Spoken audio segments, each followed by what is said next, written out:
Hare Krishna. Welcome all of you for today's reading session.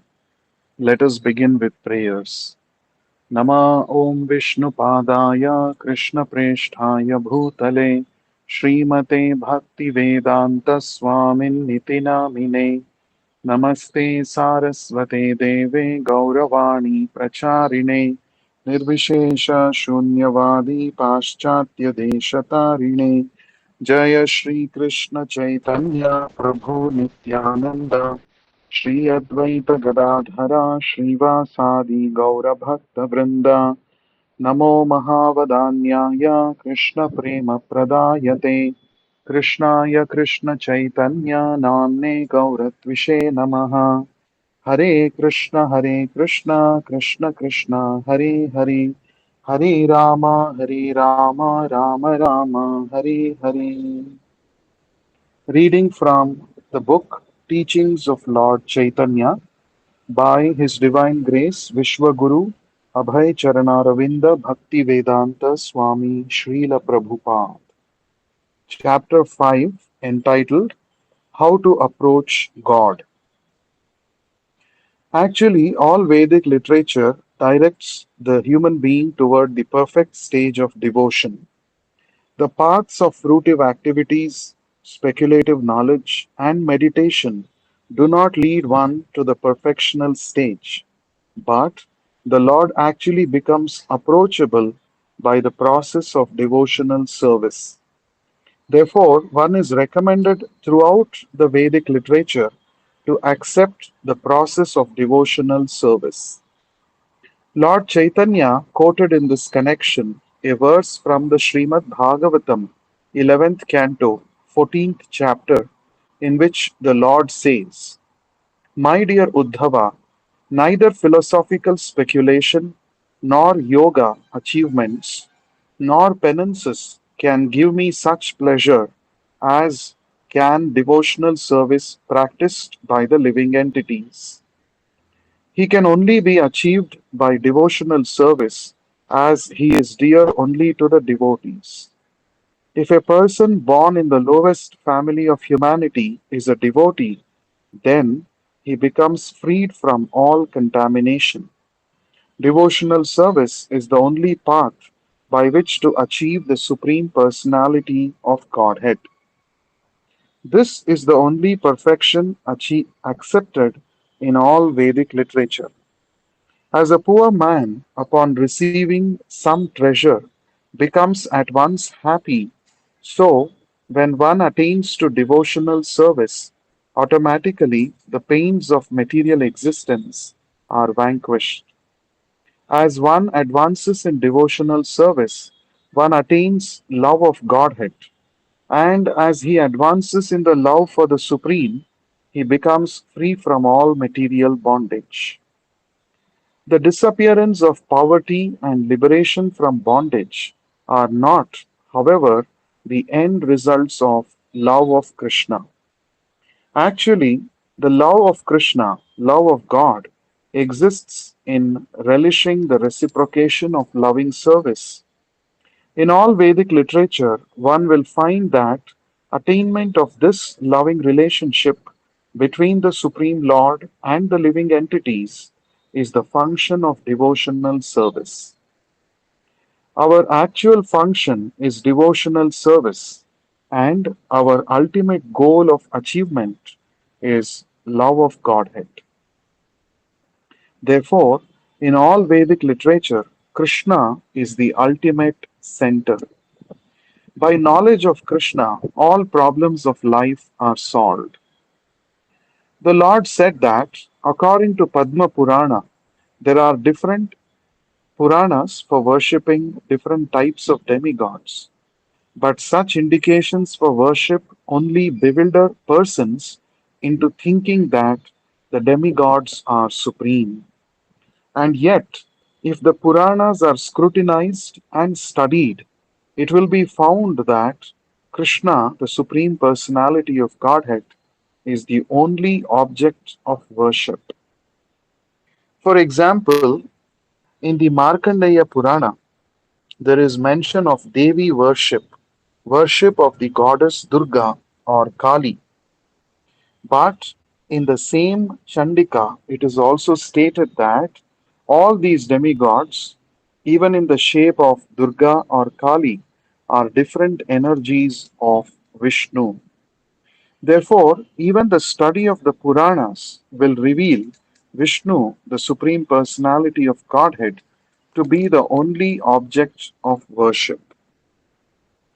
The conclusion is that, directly or indirectly, all types of worship are more or less indicating a worship of the Supreme Personality of Godhead, Krishna.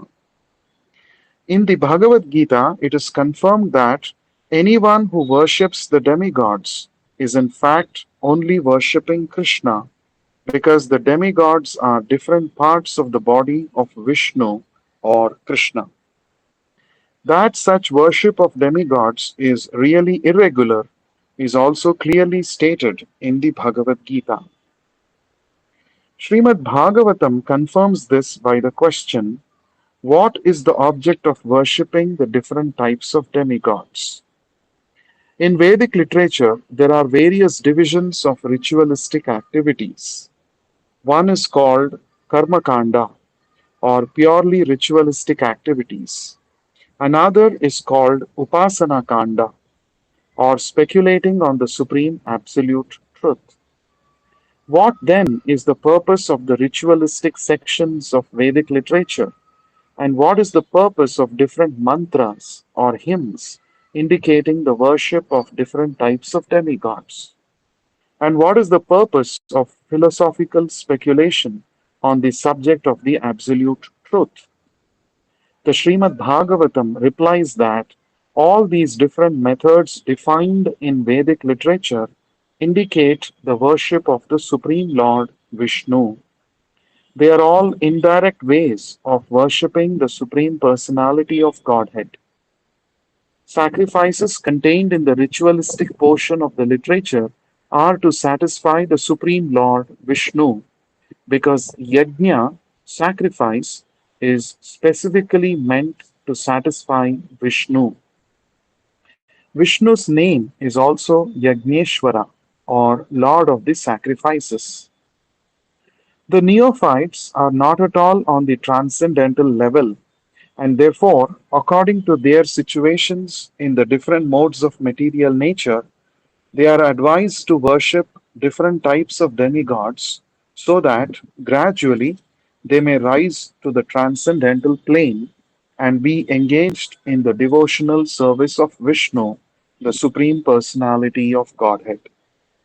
For example, it may be said that some of the neophytes are attached to flesh eating, and for them the Puranas prescribe that they can eat flesh after offering it to the deity Kali.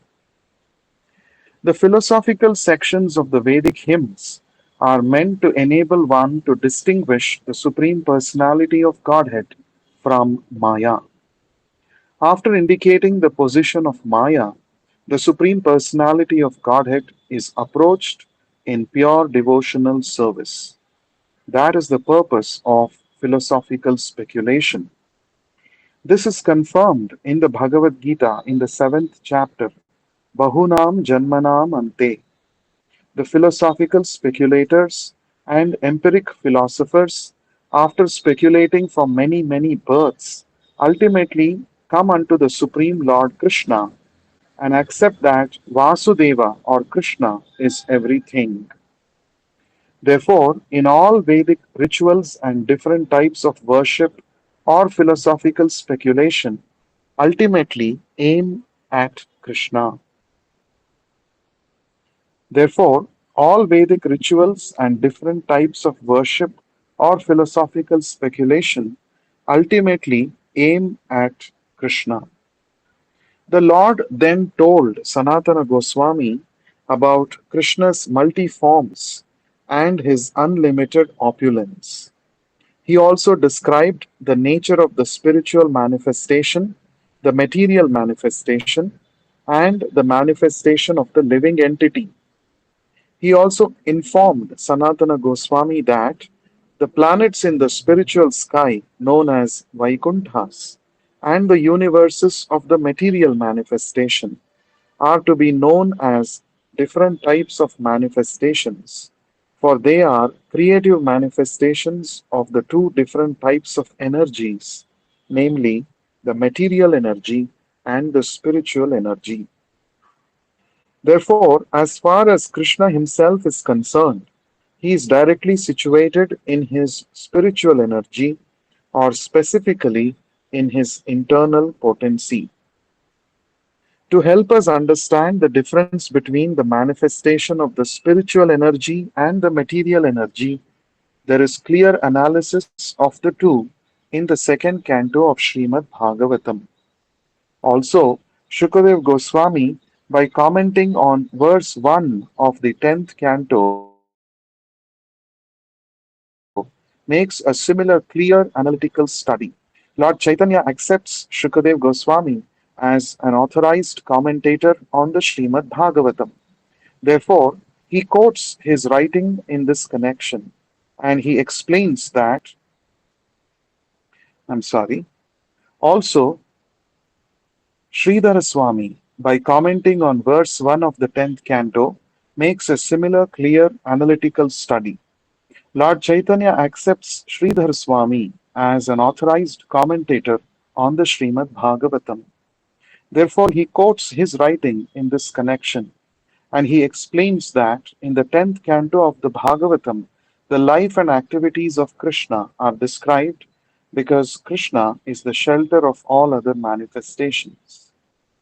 Therefore, Shukadev Goswami worshipped and offered his obeisances unto Krishna, the shelter of everything.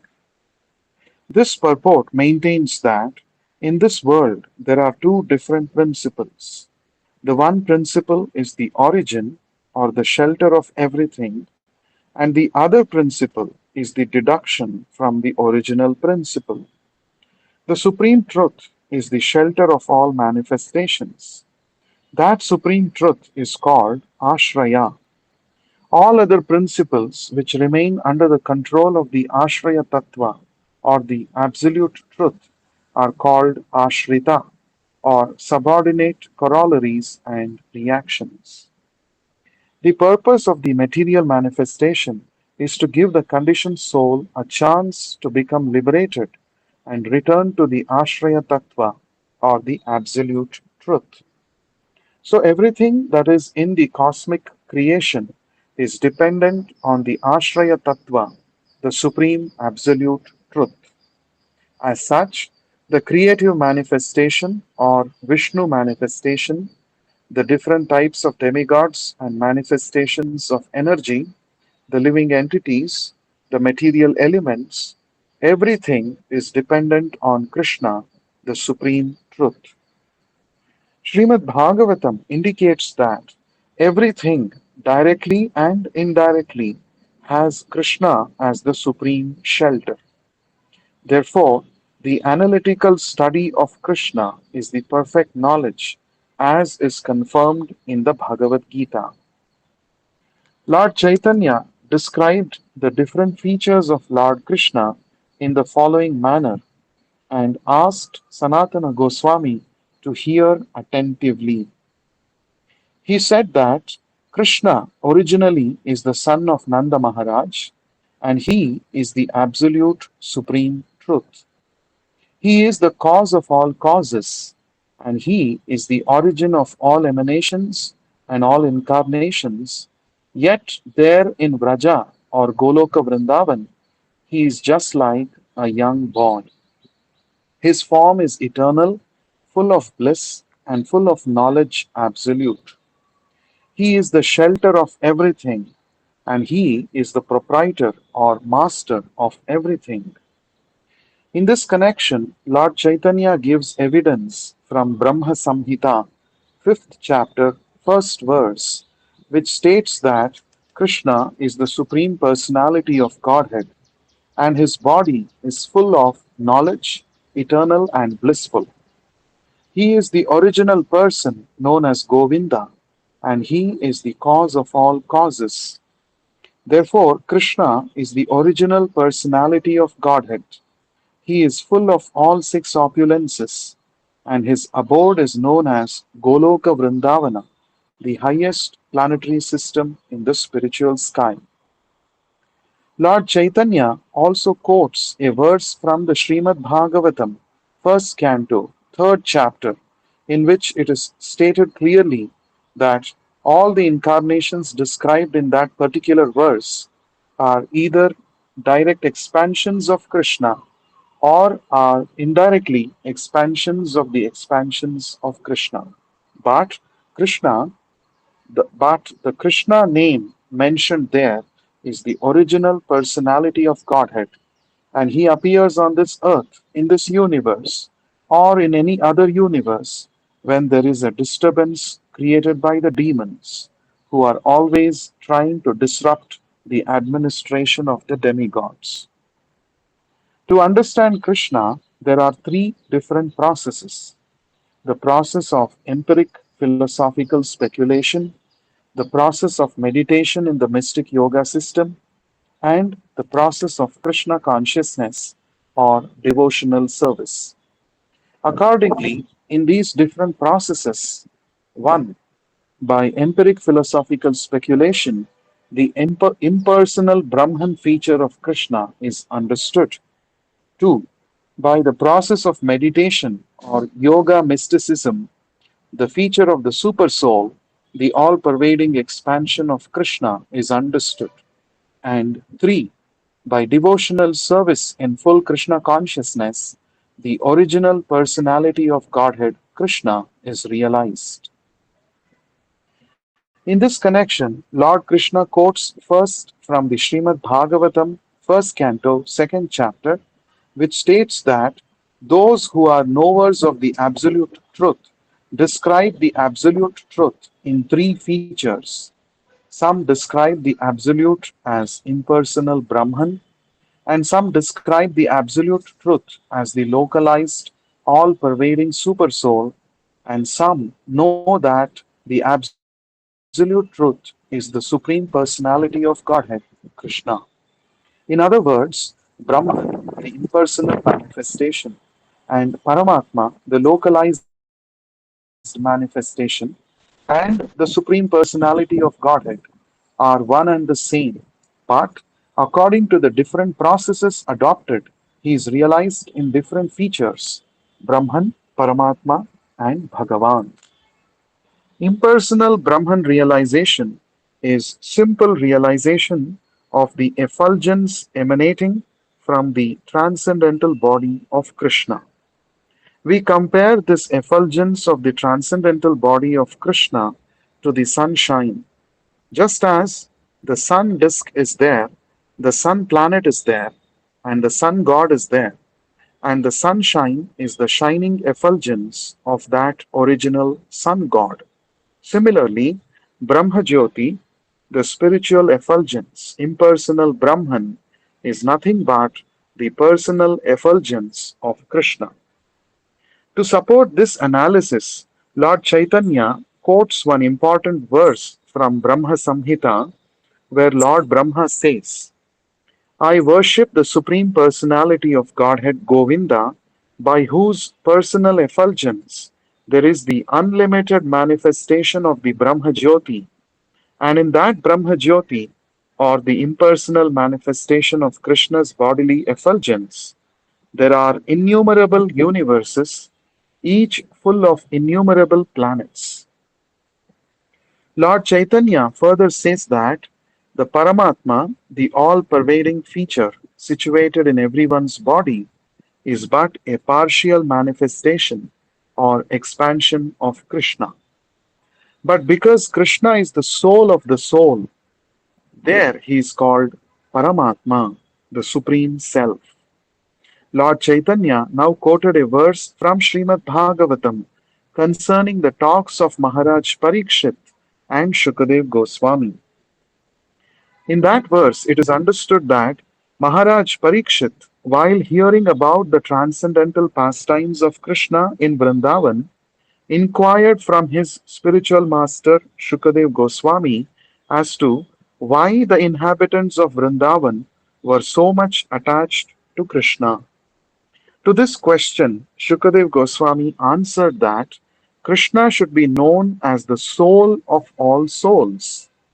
He is the soul of all individual souls, and he is also the soul of the localized Paramatma. He was acting just like a human being to attract persons to him and to show that he is not formless. He is as good as the other living beings, but he is the supreme, and other living beings are all subordinate to him. All living beings, therefore, can enjoy spiritual bliss, eternal life, and full knowledge in his association. Lord Chaitanya also quotes a verse from Bhagavad Gita in which the Supreme Lord speaks to Arjuna about his different kinds of opulences, saying that he himself enters into this universe by one of his plenary portions, Garbhodakashayi Vishnu, and he also enters into each universe as the Kshirodakashayi Vishnu, and then expands himself as Supersoul in everyone's heart. Therefore, he says, if anyone wants to understand the Supreme Absolute Truth in perfection, he must take to the process of devotional service in full Krishna consciousness. Then it will be possible for him to understand the last word of the Absolute Truth. Chapter 6. His forms are one and the same.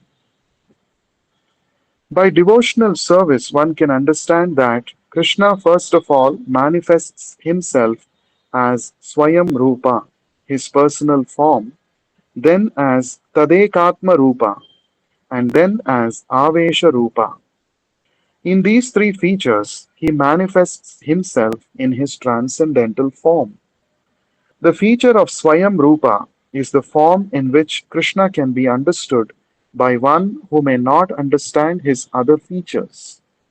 In other words, the form in which Krishna is directly understood is called Swayam Rupa or his personal form. The Tadekatma Rupa is that form which most resembles the Swayam Rupa but has some differences of bodily features. This Tadekatma Rupa is divided into two manifestations called the personal expansion and the pastime expansion.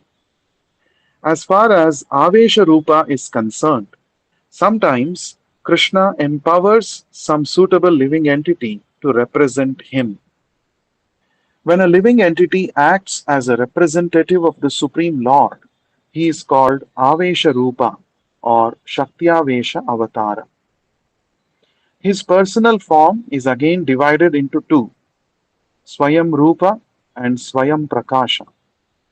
As far as his Swayam Rupa or his pastime form is concerned, it is in that form that he remains always in Vrindavan with all the inhabitants of Vrindavan. That personal form is again divided into two, known categorically as the Prabhava and Vaibhava forms. For example, Krishna expanded himself in multiple forms in the Rasa dance. When he danced with the gopis, he expanded himself in multiple forms to dance with each and every gopi who took part in that dance. Similarly, he expanded himself into 16,108 forms at Dwaraka when he married 16,108 wives. There are some instances of great mystics also expanding their bodily features in a different way, but that sort of expansion by the yoga process is not applicable to Krishna. In the Vedic history, for example, Saubhari Rishi, a great sage, expanded himself into 8 forms by the yoga process, but that expansion was simply a manifestation, for Saubhari remained one. But as far as Krishna is concerned, when he manifested himself in different forms, each and every one of them was a separate individual. When Narad Muni visited Krishna at different palaces at Dwaraka, he was astonished at this. And yet, Narada is never astonished to see the expansion of the body of a yogi, since he knows the trick himself. Yet, in a verse in the Srimad Bhagavatam, it states that Narada was astonished to see the expansions of Krishna. He wonders how the Lord was present in each and every house of the 16,108 palaces with his queens. Krishna himself was in a different form with each queen, and he was acting in different ways. For example, in one form, he was talking with his wife, in another form, he was engaged with his children, and in yet another form, he was performing some household work. These different activities are called actions in the Lord's different emotions. And when he is in these emotional forms, the expansions are known as Vaibhava Prakasha. Similarly, there are other unlimited expansions of the forms of Krishna, but even when they are divided or expanded without limit, they are still one and the same. There is no difference between one form and another. That is the absolute nature of the personality of Godhead. In the Srimad Bhagavatam, it is stated in the 10th canto, 40th chapter, that at the time when Akrura was carrying both Krishna and Balaram from Gokul to Mathura, he entered into the water of the Yamuna river and could see in the waters all the spiritual planets in the spiritual sky. He saw there the Lord in his Vishnu form, along with Narada and the four Kumaras, and he saw how they were worshipping. This is described in the Srimad Bhagavatam as form. It is stated in the Bhagavata Purana that there are many worshippers who are purified by different processes of worship, such as the Vaishnava, or the Aryans who also worship the Supreme Lord according to their convictions and their spiritual understanding. Each process of worship involves the understanding of different forms of the Lord, as mentioned in the scriptures, but the ultimate idea is to worship the Supreme Lord Himself. In the feature of His Vaibhava Prakasha, the Lord manifests Himself as Balaram. The feature of Balaram is as good as Krishna. The difference is that Krishna is blackish and Balaram is whitish. The Vaibhava Prakasha form was also displayed when Krishna appeared in the four-handed form of Narayana before Devaki when he entered this world, and then, at the request of his parents, he transformed himself into a two-handed form. Therefore, sometimes he becomes four-handed and sometimes he becomes two-handed. When he is in a form of two hands, that is called Vaibhava Prakasha, and when he is four-handed, that is called Vaibhava Vilasa. In his personal form, he is just like a cowherd boy, and he thinks himself that. But when he is in the Vasudeva form, he thinks himself the son of a Kshatriya, and he feels himself also to be a Kshatriya, a princely administrator. Form, opulence, beauty, wealth, attractiveness, and pastimes are fully exhibited in his form as the son of Nanda. In some of the Vaishnava literature, it is found that sometimes, in his form as Vasudeva, he becomes attracted to the form of Govinda in Vrindavan. Sometimes, as Vasudeva, he desires to enjoy as Govinda does, although the Govinda form and the Vasudeva form are one and the same. There is a passage in the Lalita Madhava, fourth chapter, in which Krishna addresses Uddhava as follows: My dear friend, this Govinda form as a cowherd boy attracts me, I wish to be like the damsels of Vraja, attracted by this Govinda form.